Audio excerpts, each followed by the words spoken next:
A Tale of Two Blocks. Chapter 1. The Two Brothers. Once upon a time, there were two brothers. Now, these brothers weren't the normal kind of brothers you'd expect, were instead two block brothers, carved of oak by an unknown hand, now gifted with sentience and free will. This story takes place in the materialistic lands, where leaves breathe and steel slithers. One of said brothers' name is Wooden Ware.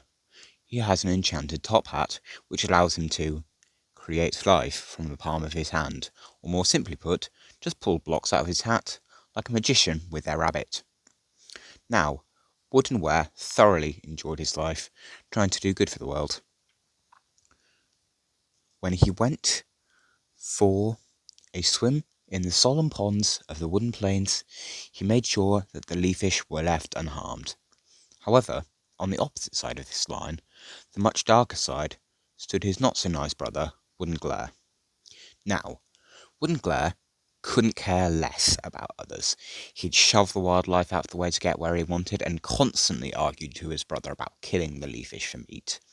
The arguments would go on for hours, with both brothers quarrelling so loud that you could see the walls of their little straw cottage tremble like a terrified pup on a rainy day. His powers didn't create much of a more positive image either, being fueled by the glaring eye in the middle of his face, which at the start of this world he had simply been told that it would allow him to control others, whatever that meant. He simply assumed that this meant he was a master manipulator, but this was far from the truth, as he'd soon find out. One morning, Woodenware had woken up, particularly confused that his hand was somehow in his hat, even though he had left it on his stone-carved bedside table in the middle of the night. As he stood up from his cushioned, dirt-made bed, he realised that what he was holding wasn't the hat. It was some block.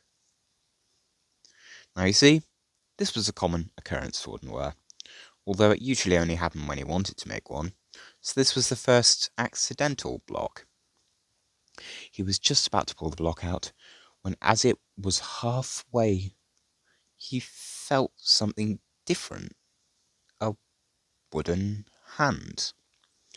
This hand then seemed to turn into an arm, then two arms, then a leg, then, before Woodenware knew it, a new, fully alive block was standing in front of him, looking longingly into his eyes. Wooden Glare, brother, come here, quick! Something incredible has happened! What is it this time? Let me guess. An extra red berry, Wooden Glare said grumpily. But when he laid his eye upon it, it seemed to glisten. But it was a glisten that if you saw it, you could feel a frosted shiver go down your spine. It was a look of an idea, and one that would not benefit those involved. Say, what have we here? A little block made by my puny little brother. Ha ha! As if. If this block is real, then let me babysit the poor thing and get it away from the boring load that is you. Woodenware was troubled by this thought, thinking that, maybe after all, being a rule-abiding, everyday block is boring, and maybe a rebel like Wooden Glare would be what this new block needed to spice up their life. The other side of him said no. He knew how Wooden Glare treated others, especially those weaker than him, and he couldn't bear the thought of Wooden Glare abusing this poor and innocent soul. The two different thoughts were very difficult for Woodenware to think through, but in the end, without thinking at all, he blurted out, I say we let the block decide who to go with. Wooden Glare's face lit up. His twisted mouth crept up from the usual sour look to look into a smile which looked dreadfully frightful. Okay, let's let this block decide then, brother, Wooden Glare exclaimed and started cackling in a horrid tone. Woodenware nodded, looking sadly into his new block's eyes, feeling like it was the only one he had in which he might have to let go of. But he was a creature of word, and even if it was with a horrid-tempered, lump of crudely cut oak, he would keep to it. The block stood between them, utterly baffled, until Woodenware softly and gently explained the ordeal. At once, the block understood and looked like it was going to make the right choice. It faced Woodenware and was about to step towards him when suddenly its eyes glowed white and it abruptly turned and ran towards Woodenglare. When it reached him, Woodenware noticed something strange, that his brother's eye had also been glowing the same dull white as the eyes of the newly made block. He felt something fishy was going on, but just as he was about to point this out, his brother blurted aloud, "Aha! I knew this block would make the right choice. Now come with me, little one." With this, he grabbed the block and dashed out of the room, with the block looking sadly at Woodenware, hurting his pure soul. Despite this upsetting turn of events, Woodenware refused to give up. He now knew that his brother was able to do something with his powers, but also that he himself was able to unlock new potential. He found out he could create sentient blocks, so create sentient blocks he did. Over the next few weeks, Woodenware created blocks, a total of 8 in this time. However, this time he created them in secret, as to not let Woodenglare take anything else from him. He had found a boulder by the side of their house, then proceeded to dig a room below it, which he then covered the entrance to with the previously mentioned stone. This room was a curious little place, with a little stray spark that slept on a straw bed, which is a small sentient flying flame, all of which came off of the great fire that slumbered in the Pheonix Mountains, that provided both light and heat to the hidden cubby. It also had little mossy patches strewn across the dirty little floor. Woodenware also liked to do his work at a little carpentry table with chisels and saws spread about, even though he only really needed his hat for the job. Every day from the creation of the 8th, Woodenware decided to tutor his blocks, who felt like children to him. He did this to try and prevent them joining his brother's side, although he had a gut feeling that the one who already left him didn't do so on its own accord. Woodenware started really taking a liking to these blocks, even starting to name some. There was one block who seemed to be in a perpetual state of awe, which Woodenware decided to call Glistening Block, due to the glisten in their eyes, as well as one other block he was particularly fond of, who he decided would be named Battered Block, due to them only ever having one eye open and therefore appearing to look rough, as well as them consistently managing to get hurt despite being in a small and enclosed space. Getting out was a real struggle, though, as Woodenware had to make sure his group were asleep when he did, otherwise they may escape or point out their whereabouts to the sinister block above them. Woodenware also had to make sure his brother didn't see where he went in or came out from, due to the fear of losing everything yet again. Though one day, Woodenware made a mistake. He had been enjoying a lovely handful of berries, but accidentally dropped one, which he then proceeded to step on and get all over his foot. This meant that wherever he walked, a track would be left behind him, completely removing all varieties of stealth he used to use. Woodenglare had been theorising for a few days before, as he himself had tried to go to Woodenware's so-called spot, only to find out that he wasn't there. This caused a rage to burn inside of Woodenglare, as he couldn't even fathom someone lying to him. Because of this incident, Woodenglare wanted revenge. On the walk back from the woods, Woodenglare noticed the path of berry juice footprints. He was quite confused by this, though, as they led up to a rock and then simply disappeared. He was almost certain they had simply faded away. so decided to do a stakeout to pinpoint his brother's hideaway. He made a little mossy cloak out of some grass shavings, then waited and waited and waited. He almost fell asleep, but then he heard a rumbling. He looked up with his singular, malicious eye and spotted his brother. He was at the mysterious rock, but instead of going elsewhere, he pushed down on a stray pebble, and then the rock lifted. Wooden Glare crept closer, making sure to not be noticed, then peered down the hole. He noticed a small twisted ladder leading down the dark abyss, lit up by a friendly flicker of a stray spark. Suddenly, the flame flew up, startling the nasty block, seemingly appearing to scout out the visitors. After it realised there was no one in sight, it returned to its nook. Wooden Ware, being a friend to all creatures, very quickly understood the spark's gestures and movements, and took it to mean it's all safe. He woke up all the others from their slumber, and they all sat together to stare at the night sky. Battered Block looked up and tried to headbutt the sky, whereas Glistening Block seemed in awe, with their eyes reflecting that of the stars. As the sun started to rise, Wooden Ware got the lot back in safe.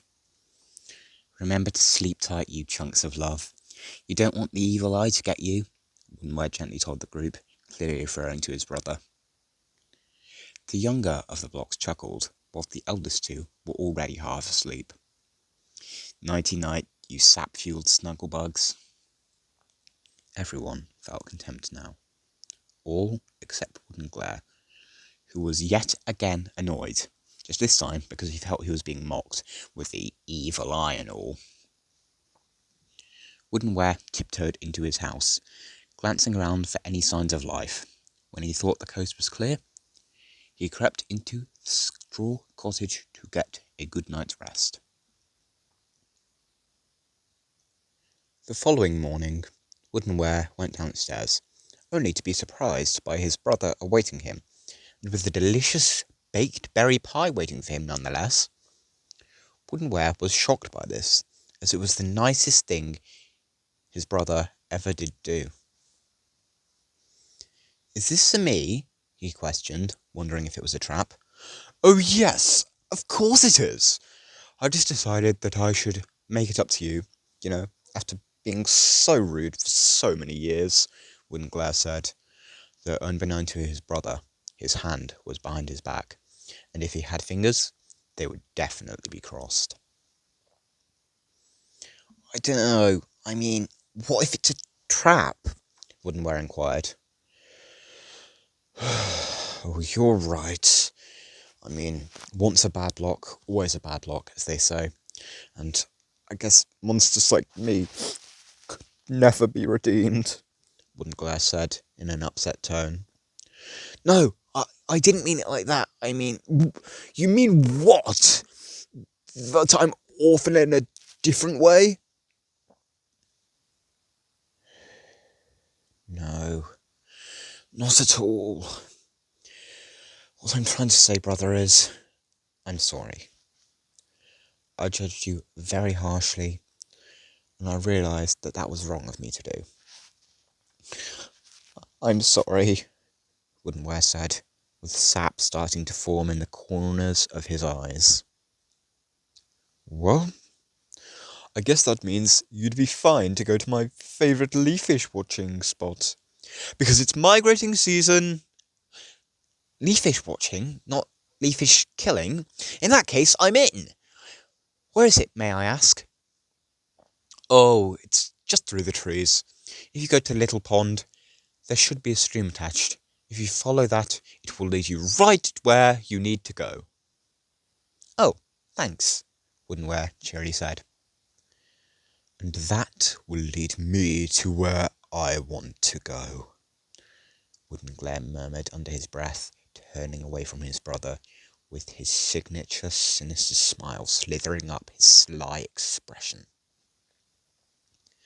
As Woodenware left the house, his brother snuck out of the back door, over to the entrance to Ware's little hidey hole. His eyes seemed to glow brighter the closer he got, pulsating on and off as he was about to enter the den. He kicked the rock, then the ground started to tremble. The boulder suddenly slid to one side, and Woodenglare descended into the darkness. As his feet touched the mossy carpeting, a loud flickering started to appear. Woodenglare looked over, and to his utmost horror, the stray spark had seemed to wake up and looked overtly angry towards this uninvited intruder. It suddenly dashed towards him, but Woodenglare leapt out of the way, causing the stray spark to hit a wall, which then led to everything on the shelf falling onto the floor. It seemed to burn a fierce red. Then as it tried to attack Woodenglare one more time, he upturned the carpet, capturing the creature within it. To escape this mossy imprisonment, it seemed to ignite itself past its usual temperature, burning a hole in the mossy flooring. As a final retaliation, the stray spark managed to form a flaming fist, which it then launched towards Woodenglare, trying to take him out. Woodenglare then ducked underneath the heated hand headed towards him, causing it to instead strike poor old battered Block, leading them to become even more battered. The stray spark looked as though it was going to cry, seemingly mortified that their beloved friend was injured, all because of them. It immediately flew out of the burrow and off towards the nearest mountain range, the Pheonix Mountains. "Yes! Go fly away, you pathetic little flickering failure!" Woodenglare exclaimed in a tone mean enough to send anybody off crying. The flame then proceeded to fly off into the horizon, leaving a trail of yellow sparks in its wake. Now that Woodenglare was alone, step 2 of his plan would finally be able to commence. Meanwhile, at the leafish pond in the woods, Woodenware was walking alongside the stream. There was a baby leafish, cutely trying to swim alongside its parents, but consistently getting stuck on loose pebbles. This upset Woodenware, as he couldn't stand to see innocent creatures struggling, so he moved the rock, clearing a pathway for the little fishy Flora. Doing this reminded Woodenware of him and his family, his hat-made blocks. Though, as he was reminiscing on the times in his secret base, he suddenly felt a warm feeling in his chest, almost a burning. He suddenly had a vision, presumably that which was one of the stray sparks, of his place in ruins with his own brother standing amid it. "I need to get back. Now," Woodenware said desperately. Seemingly, the father leafish had heard this and decided to help. He handed his baby to the mother, then signalled to Woodenware to hop on. It lay out flat, imitating a surfboard, and just like he did when he visited that pond in the summer, Woodenware started to surf. The leafish seemed to sharpen its nose to a point where it easily dug through the dirt, slicing up a path for the riding block. A stream of water trailed from behind it, although it seemed to dry out as he approached the cottage. Just as he closed into it, the water had dried out, so Woodenware tossed the father leafish back into the forest, where he saw the majestic sight of a leafish mid-flight, as it used its fins to catch the wind and go like a sailboat back into the woods. Woodenware was in awe, but he had a job to do. He scuttled towards the boulder, where he saw it upturned, with a poor stray spark cowering away in the corner. He knew his suspicion was correct, so quietly slipped down into the underground. There, awaiting him, was a horrid sight. Not only all his own blocks tied up, with Woodenglare standing menacingly overlooking them, but also the first block Woodenware had made, standing freely next to Wooden Glare, seemingly helping his dastardly cause. Wooden Glare heard the rustle on the burnt carpet, so turned around in an instant, only to be greeted by his own brother. What are you doing here? It doesn't matter, As you're too late. My plan is already in motion, and you are the final step. I'm the final step. What are you on about? Woodenware stuttered, with his voice trembling with fear. Now give me your hat! Woodenglare suddenly pounced, wrestling Woodenware on the floor for this enchanted item, which he horrifyingly retrieved. And as he did, both his eye and the other blocks all started to glow. Now my power is ready to be unleashed. We all shall stack up into Wooden Titan! As he said this, the hat started to shake. Suddenly, an array of differently sized blocks flew out, circling Woodenglare and his army. The circle of wood started to enclose into the group, and it eventually got so close that it was practically digging into their woody flesh. Woodenglare's eyes started to rapidly pulsate now, and with stronger light than ever before. The circle then crashed into the blocks, but they all seemed to glow. Immediately, the blocks seemed to morph together into an almighty force. They stood up, and as the light faded, Woodenware could make out the faces of all his friends on the beast's arms, with Woodenglare towering over them all. We are no longer individual little chunks of wood. I am no longer simply Wooden Glare. With us stacked together, and me now being in control of all these chunks of wood, I am Wooden Titan! Wooden Titan exclaimed, rapidly breaking the ground above him, climbing out, then stomping on the feeble straw cottage, wiping out it and all his brothers' happy memories associated with it. Destruction everywhere. Woodenware was flabbergasted, as he never thought his own brother would stoop so low as to destroy everything they worked for together. And yet, he did.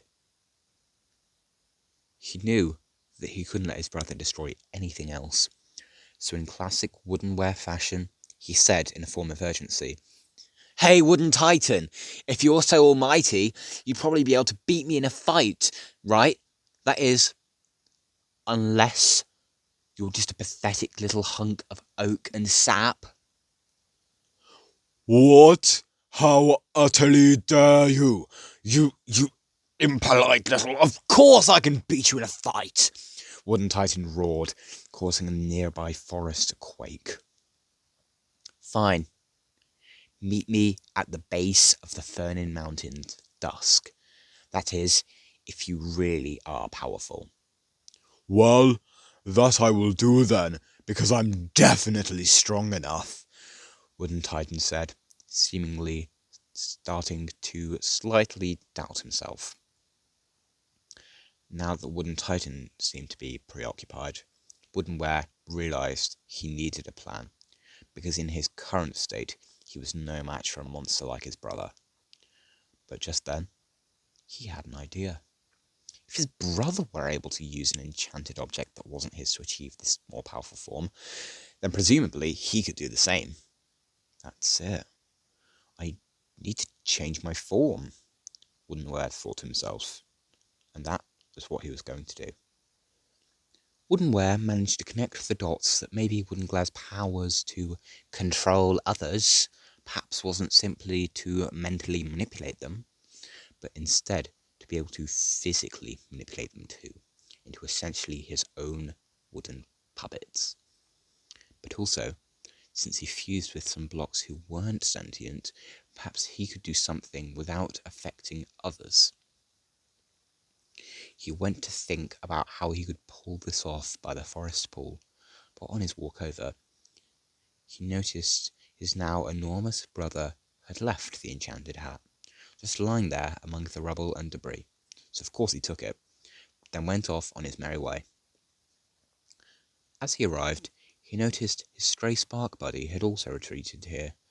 So, being the good Samaritan we know he is, he comforted and reassured them, making sure they knew that none of it was their fault. It's all okay, little guy. My brother manipulated me too. I know you may think you are the one to blame, but that's the thing about Wooden Glare. Or should I say, Wooden Titan? Woodenware said, starting to chuckle at the end. He then abruptly dove into a fit of laughter, quite out of place for such a serious situation, though somehow it ended up working. The little flare became uplifted and started to do twirls and spins amongst the breezes. That's the spirit, little one. You know that without you and me's bond, as well as you fending that bully off for a while, Wooden Titan presumably would have gotten away, and we wouldn't have had any chance to put things right. But since you were brave, the materialistic lands wouldn't stand a chance, and that makes you burn brighter than even the Great Fire. The stray spark seemed to feel pumped up from this statement and was ready to help. The Leafish family also overheard, and the mother felt it was her turn to play a part in this story. Now, the Leafish kingdom doesn't only consist of the basic Leafish, but also the little wooden birchins over the seafront. And these things could do some serious damage. Unlike their Leafish counterparts, these creatures were only semi-aquatic, which meant they could come on land as frequently and for as long as they pleased. That was exactly what they'd do. The mother Leafish called to her partner and child to follow an ancient Leafish path directly to the ocean, and that they did. The stray spark also left off, seemingly knowing someone who could help. Woodenware suddenly felt empowered, and like he couldn't lose now they had a group of powerful allies. After waiting for a couple of hours with the Leafish mother, making sure to inform it on the whole ordeal, Woodenware was starting to get worried. He noticed that the sun was soon going to set, and he desperately needed this, otherwise the fate of him and his creature friends might be reduced to nothing. But just as all hope seemed lost, Woodenware saw something. A light. He also seemed to hear a large rumbling, and as he turned around, he was greeted by a massive group of birchins to his left, with Dad and baby Leafish gliding overhead, and to his right, his stray spark buddy, led by an array of multicoloured sparks, the festive flickers, a flock of flying flames, which were essentially broomsticks if you replaced the straw with an angry stray spark, and amongst them all stood a majestic Pheonix-esque creature, who swooped in and out of the trees, but somehow didn't catch on fire. Thank goodness you're all here! The fate of the world is upon us. We all need to take down Wooden Titan, no matter what it takes. However, I cannot have any of you beautiful creatures getting hurt. That fate can only come upon me, Woodenware said, with all the wildlife intently listening. To the shock of Woodenware, however, the Pheonix replied, and not in some squawk or squabble or caw, but instead in formal, very blocky words. We have the great fire on our side, my dearest brother of the blocks. We shall not lose. If the brawl shall take place on our territory of the Furnace Mountains, then we shall prevail with a sense of victory, not the bitter taste of defeat. To all my materialistic accomplices, who is with me? It exclaimed, as every soul in sight nodded in agreement. Well, thank you, my Pheonix-esque. I believe that the aid of you and your burning battle brethren shall indeed assist us in triumph. though I believe the hero in this story, the soul of this boot, the sun in which we orbit around, shall be me. And such as the sun I speak of, I too shall be engulfed in flames. All this shall take place when I capture my despicable relative and plunge him and myself into the endlessly burning inferno of the greatest fire up in those fabled hills.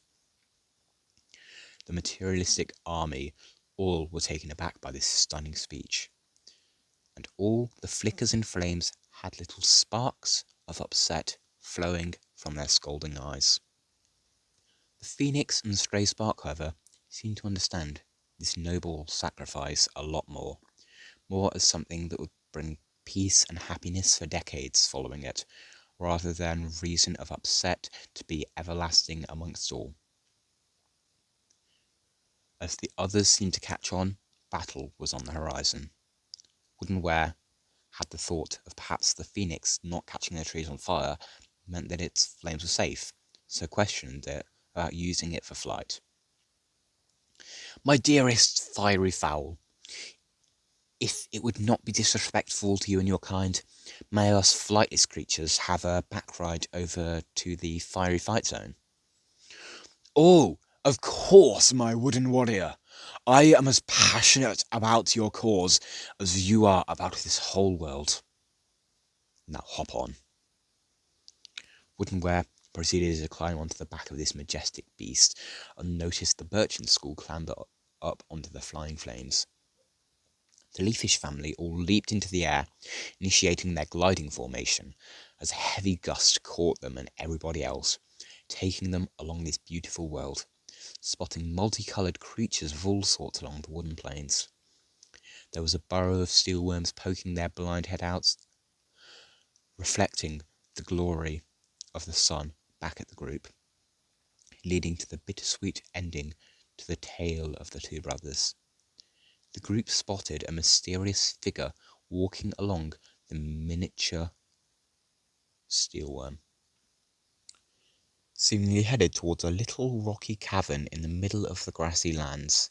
As they approached the Pheonix Mountains, Woodenware spotted a pack of pebbles rolling around outside on their own accord this time. Woodenware realised there was so much in this world that he hadn't yet discovered, but also knew that nothing good could last forever. So he at least needed to repay those who live in his lands for all those springs, summers, autumns, and winters in happiness. So he thanked all those he loved. He was tossed a roasted red berry by his dearest Spark pal and bit into it, as it seemed like the sweetest thing he had ever tasted. Thank you all for giving me this brilliant life, and I hope I can repay you with this.